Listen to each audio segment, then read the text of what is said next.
can stand on this side. Not exactly a waterfront building, but we can see how this little terrace of cottages at one time had a taking indoor-age gable, now being stopped up and a little window put in the top of it, and was obviously taking materials straight from the canal and into what was probably a workshop above it.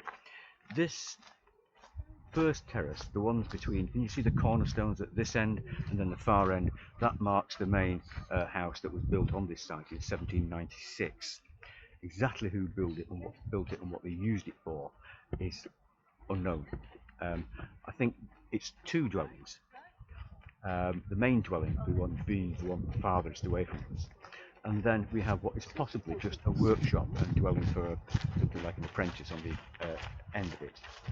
Whether it was used for weaving, whether it was used for spinning, wool combing, I don't know, and that's not recorded. The name is rather unusual too. The name is Jane Hill, or as it became in the 19th century, Jane Hills, leading to all sorts of stories about there was a woman called Jane Hill lived here. I don't think that's so. I think Jane is the dialect term for a gin, that is a machine, probably worked by a horse. A gin on a slight rise somewhere here. That's gone now because as modern building commenced in this area in the 1970s and 80s, a whole bank which seemed to sort of pass around this area in the far distance here and is shown on some ordnance maps of the 19th century has gone. So was there some sort of gin on top of a rise here? I don't know.